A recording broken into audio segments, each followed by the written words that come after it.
Start होती है एक पागल खाने को दिखाते हुए। वहाँ पर कई ज्यादा पागल रहते थे। एक रूम में एक पागल दीवार पर कोई मैप बना रहा होता है, लेकिन अचानक से वो मैप ड्रॉ करते करते उसकी मौत हो जाती है। वो वहाँ से गिर जाता है। तभी वहाँ पर एक आदमी आता है और ये वही आदमी होता है जो कि इस पागल से मैप बनवा रहा था। ये इसलिए सिटी का मैप बनवा रहा था क्योंकि किसी को ढूंढना चाहता था। फिर सीन चेंज होता है और हम एक लड़की को देखते हैं जिसका नाम माइक होता है। उसकी एक क्लासमेट होती है जिसे वो पसंद किया करता था और आज उसके साथ माइकल की पार्टी होती है। ये बात आज तक उसने अपने क्लासमेट को नहीं बताई थी कि वो उसे पसंद करता है, क्योंकि वो काफी ज्यादा शाय होता है। वो हमेशा उसकी पिक्चर्स और वीडियोस बनाता रहता और बाद में उनको देखता। एक दिन हम देखते हैं कि इनके स्कूल में एक पुलिस ऑफिसर आती है और वो इनको बताती है कि आप लोग भी जानते होंगे कि आपका एक क्लासमेट मिसिंग है और वो काफी दिनों से नहीं मिल रहा। और ये पुलिस ऑफिसर जो यहाँ पर आई होती है ये कोई और नहीं बल्कि माइकल की मामा होती है। माइकल अपनी क्लास में ही होता है,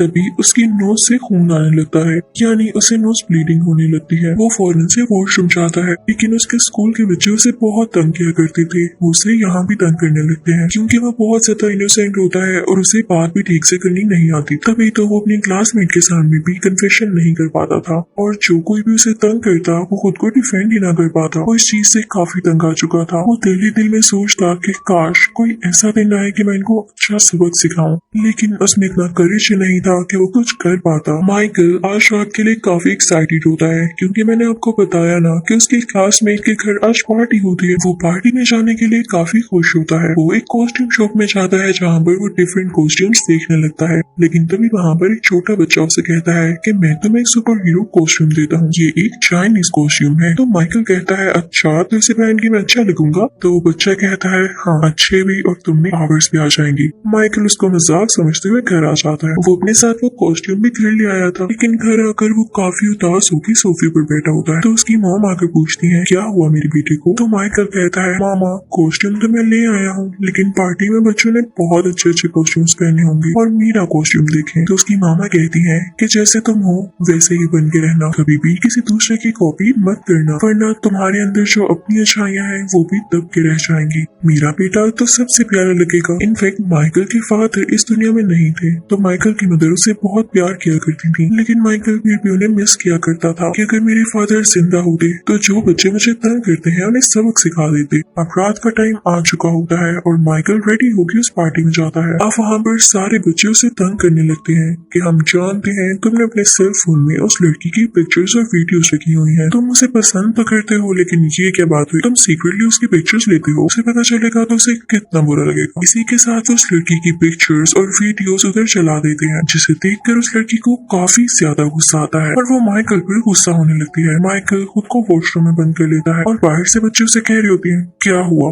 तुम डर गई हो? ओहो, बेचारा एक लड़की से डर गया। अब माइकल इन लोगों के सामने नहीं जाना चाह रहा होता क्योंकि बाहर के बच्चे काफी बदतमीज होते हैं। वो अंदर ही शीशे में देख के खुद से बात करने लगता है कि उस बच्चे ने कहा था कि ये कॉस्ट्यूम पावरफुल है। तो कॉस्ट्यूम क्या पावर है तुम्हारी? क्या तुम मुझे इस वक्त गायब कर सकते हो? इसी के साथ लाइट ऑफ होती है और जैसे ही लाइट दोबारा ऑन होती है तो माइकल वाकई में गायब होता है। वो इनविजिबल बन चुका था। अब हम देखते हैं कि माइकल की रूटीन क्या होती है। वो सुबह उठता है और जब ब्रश करता है तब हमें पता चलता है कि वाकई में अब ये इनविजिबल बन चुका है। माइकल इस चीज को लेके काफी खुश भी होता है और वो कहता है कि मुझे हेल्प मिली है, अब मैं जब चाहे अपने क्लासमेट से बदला ले सकता हूँ। माइकल अब स्कूल जाने लगता है, लेकिन दूर एक आदमी खड़ा होता है जिसने ब्लैक ग्लासेस लगाए होते हैं। वो उसको नोट कर लेता है। फिर अब माइकल तो क्लास में चला जाता है, लेकिन वो किसी को नजर नहीं आ रहा होता, तो इस चीज का काफी फायदा उठाता है। वो टीचर पर मस्टर्ड इंक गिरा देता है और टीचर को लगता है कि वो वहाँ बैठे किसी बच्चे ने गिराई है, तो वो उसको क्लास से बाहर निकाल देती है और अपने इनविजिबल होने का फायदा उठा के वो बाकी लोगों से भी बदला लेता है।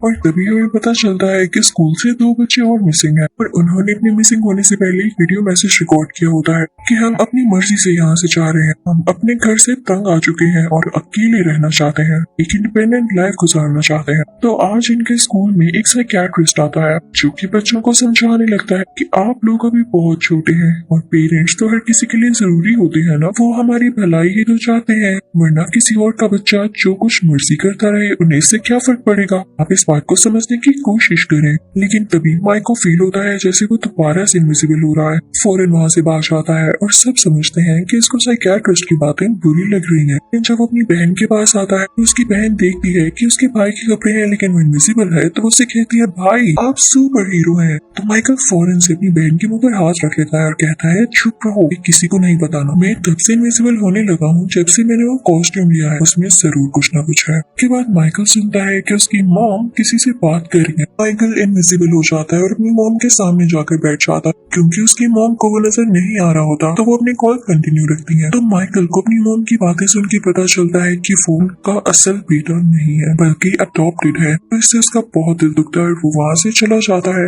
उसकी मॉम को फील होता है जैसे उनके पास से कोई गुजर कर गया हो, लेकिन उन्हें ये नहीं पता होता कि उनका बेटा माइकल इनविजिबल हो चुका है। एक दिन माइकल बैठा हुआ स्विंग ले रहा होता है, तभी उसे एक लड़की देख लेती है। वो उसके पास आती है और उससे बातें करने लगती है और माइकल भी उससे बातें करने लगता है, लेकिन वो उसे नजर नहीं आ रहा होता। जल्द ही उन दोनों में दोस्ती हो जाती है। अब माइकल सोचता है कि वो उसको बता देगा कि असल में वही माइकल है जो कि गायब हो सकता है और उसका दोस्त है। लेकिन इससे पहले कि वो उसे बताने चाहता तो रोड पर कोई आदमी उसे किडनैप कर लेता है। माइकल बहुत कोशिश करता है उस लड़की को बचाने की, लेकिन उसे नहीं बचा पाता। अब हम देखते हैं कि उस लड़की की आंख खुलती है एक ऐसी जगह पर जहाँ उसके इर्द कुछ लोग होते हैं और उसकी बॉडी को, उसके मुंह को चेक कर रहे होते हैं, ये पता लगाने के लिए कि कहीं ये वो बच्चा तो नहीं जो इनविजिबल है, क्योंकि इन लोगों को उसके जेंडर तक का नहीं पता होता, ना ही ये पता होता है कि वो है कौन। जब इन लोगों को यकीन हो जाता है कि इस लड़की के पास कोई पावर्स नहीं और इसकी जगह कोई और है इनविजिबल पर्सन, तो इस लड़की को बाकी दोनों बच्चों के पास छोड़ देते हैं जिन्हें पहले भी इसी एक्सपेरिमेंट के लिए यहाँ पर लाया गया। वो सिर्फ माइकल सोचता है कि जल्द से जल्द वो इनविजिबल होकर उस लड़की को बचाने जाए,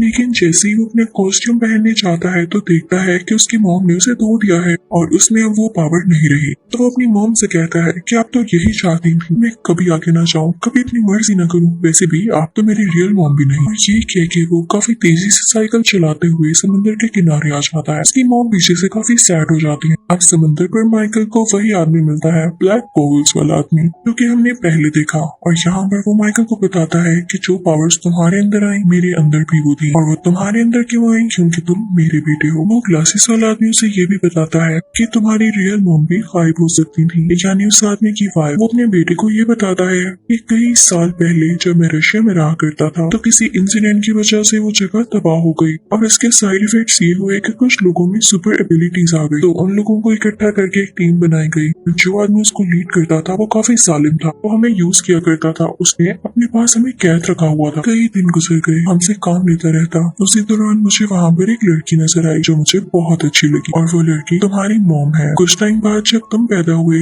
तो हम दोनों ने ये सोचा कि नहीं, तुम यहाँ पर नहीं रहोगे सालिम लीडर की कैद में, तो हम दोनों तुम्हें यहाँ से लेकर भाग गए। लेकिन हमारे पीछे उस लीडर के लोग भी लग गए, तो तुम्हारी मदर ने अपनी जान की कुर्बानी दी और हम दोनों से कहा कि हम यहाँ से चले जाएं। वो भी गायब होना जानती थी और वो उस वक्त ये गायब है। मुझे लगा कि मैं अकेला तुम्हें इस तरह से नहीं पाल सकूंगा और इस तरह से हम दोनों की जान को खतरा होगा। मैं खुद ही तुम्हें उस पुलिस ऑफिसर के घर के बाहर रखाया कि तुम्हारी जिंदगी मेरी जैसी ना हो। तो माइकल यहाँ अपने फादर से पूछता है, यानी ये पावर्स मेरे कॉस्ट्यूम में नहीं मेरे में पहले से ही थी? तो उसके फादर कहते हैं, हाँ मेरी बेटी, तुम्हें ये पावर्स हमसे मिली है।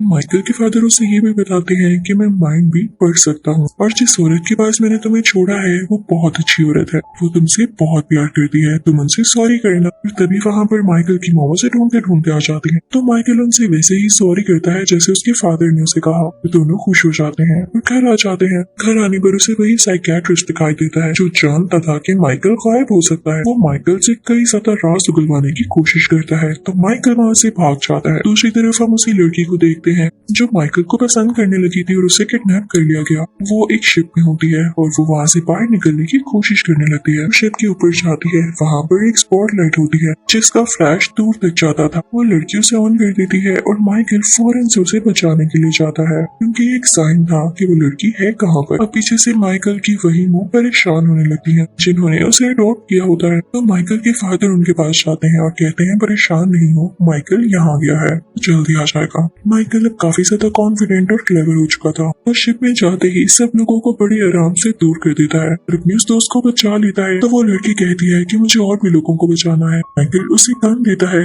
कि ये तुम अपनी सेफ्टी के लिए अपने पास रख लो, लेकिन वो लड़की उल्टा माइकल पर ही गन पॉइंट कर लेती है। माइकल बहुत हैरान होता है और सोचता है कि हो ना हो इस लड़की के पीछे किसी और का हाथ है और ये ऑप्रेस्ड है, किसी ने इसको ऐसा करने पे फोर्स किया होगा। बात बाकी इससे कुछ मिलती जुलती थी। जब माइकल थोड़ी रिसर्च करता है तो उसे पता चलता है कि वहाँ पर एक बूढ़ा आदमी है जो कि पैरालाइज्ड होता है, लेकिन उसके पास एबिलिटी थी उन लोगों को कंट्रोल करने की जिससे वो एक बार टच कर ले। उसने साइकियाट्रिस्ट को भी और इस लड़की को भी कंट्रोल कर रखा था माइकल के अगेंस्ट। वो बूढ़ा आदमी सबमरीन को पानी के अंदर ले जाता है क्योंकि वो माइकल को किसी और कंट्री ले जाना चाहता था। और जब तक माइकल की मॉम और उसके फादर वहाँ पहुँचते हैं तो वो लोग माइकल को ले जा चुके होते हैं, लेकिन तभी माइकल अपनी पावर्स का बहुत अच्छा यूज करता है और वहाँ सारी चीजें डिस्ट्रॉय करके उस बूढ़े आदमी को एक रूम में बंद कर देता है और वहाँ से अपनी दोस्त को लेके बाहर आ जाता है। उसकी मॉम ये देख के बहुत खुश होती है और जैसे ही माइकल बाहर आता है तो वहाँ पे और भी लोग होते हैं। माइकल उनके सामने ही गायब हो जाता है। तो माइकल के फादर आते हैं और उससे कहते हैं कि बेटा तुम्हारे पास एबिलिटी जरूर है, लेकिन हमें ये दुनिया से छुपानी होती है जैसे मैंने छुपा रखी है। तुम आइंदा ख्याल रखना कि पब्लिक में ये एबिलिटीज यूज ना करना और बिल्कुल नॉर्मल इंसान की तरह एक्ट करना, तुम्हारी जिंदगी आसान हो जाएगी। इसी के साथ उसके फादर आगे बढ़ते हैं और हर किसी की मेमोरी इरेज कर देते हैं कि उन्होंने कुछ देखा ही नहीं। जब सबकी मेमोरी वापस आती है जो कि इस मोमेंट और इस इंसिडेंट से पहले की होती है, तो उन लोगों को ये तो पता होता है कि वो सारे मिसिंग बच्चे किडनैप हो चुके थे। अब ये लोग ये अस्यूम करते हैं कि माइकल की मदर जब उसे बचाने गई थी तो क्योंकि वो बहुत अच्छी पुलिस ऑफिसर हैं तो उन्होंने बाकी बच्चों को भी बचा लिया